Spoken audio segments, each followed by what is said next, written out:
Bonjour, bienvenue dans la série sur les échecs. Donc cette position est issue d'une partie entre Olafsson et Tjokaltea au tournoi zonal de Prague en 1954. C'est au blanc à jouer. La diagonale du fou C3 peut facilement être ouverte par la poussée E6. Mais cette poussée n'aurait pour le moment aucun sens, car après E6, tour prend E6, les blancs ne pourraient pas empêcher l'échange des fous, l'échange du fou ici, avec le cavalier. C'est pourquoi les blancs ont d'abord joué tour prend E4. Un très bon coup qui sacrifie la qualité pour jouer cavalier D2 et les blancs, les noirs ont joué fou F5. Notons qu'après fou E6, la décision surviendrait par cavalier prend E4, tour E7,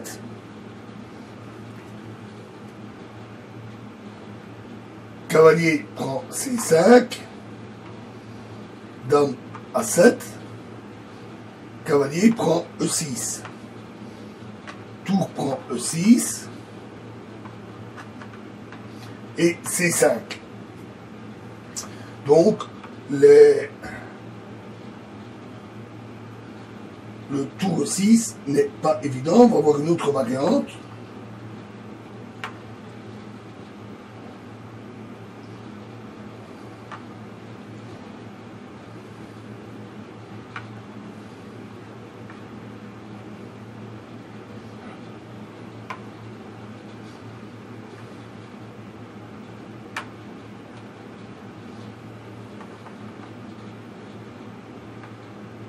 Donc tour prend E4, F prend E4, cavalier D2, fou E6, cavalier prend E4,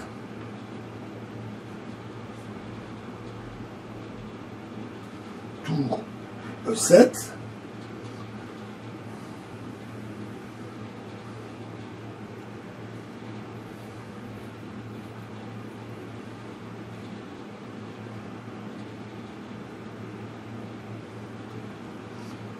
fou D3, fou prend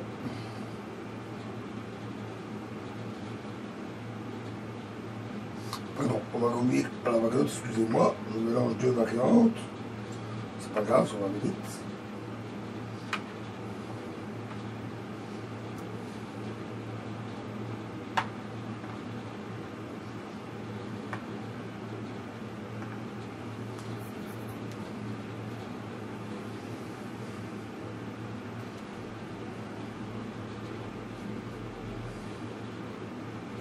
Excusez-moi, je m'étais trompé dans la variante.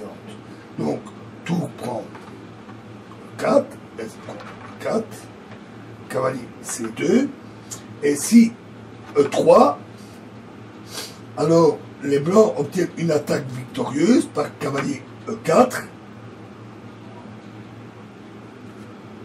fou F5, et fou D3, et après fou prend E5,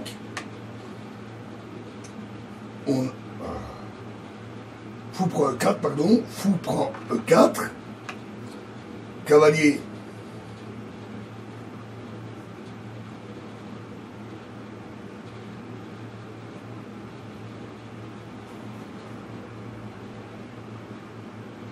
il y a quelque chose qui ne va pas dans cette variante.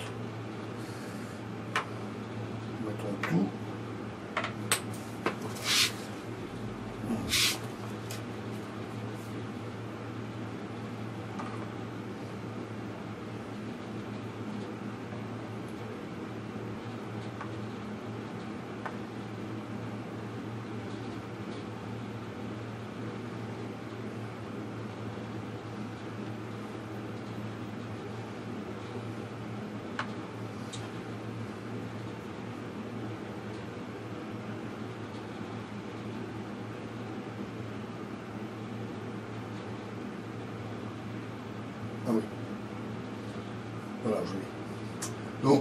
tour prend E4, D prend F prend E4, cavalier C2, et donc si E3, alors cavalier E4, fou F5, et les blancs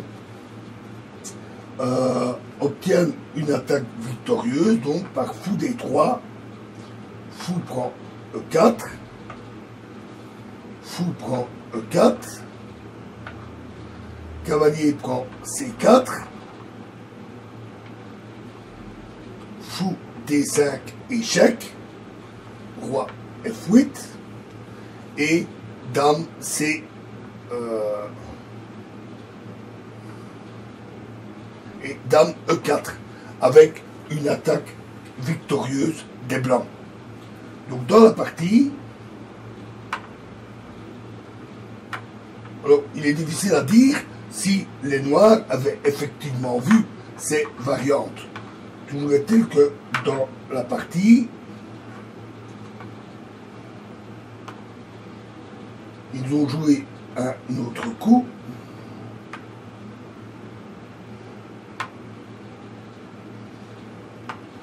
Donc après l'échange,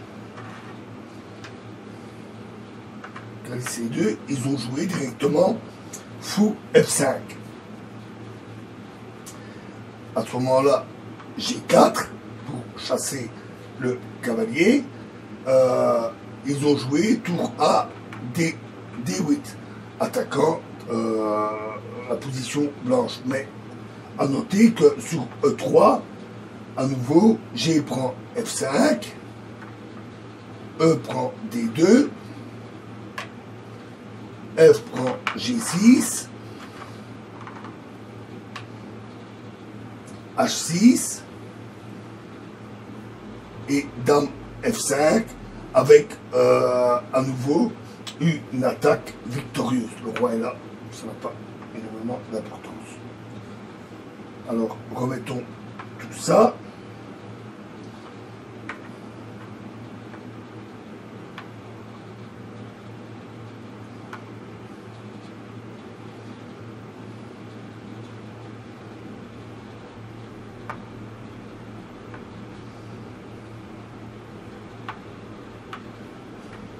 Tout prend E4, F prend E4, cavalier C2, donc ils ont joué F5, G4,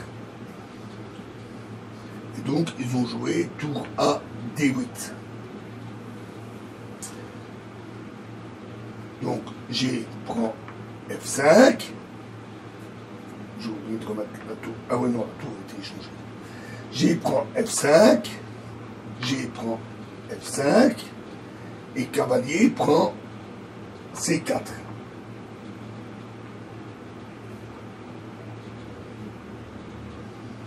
Ah non, pardon, cavalier prend C4. Cavalier prend E4. Si ici maintenant, tour prend D1, alors dame prend D1, tour E6, dame D8 échec, roi G7 et cavalier F6, etc. à nouveau avec une attaque victorieuse. Voyons cela.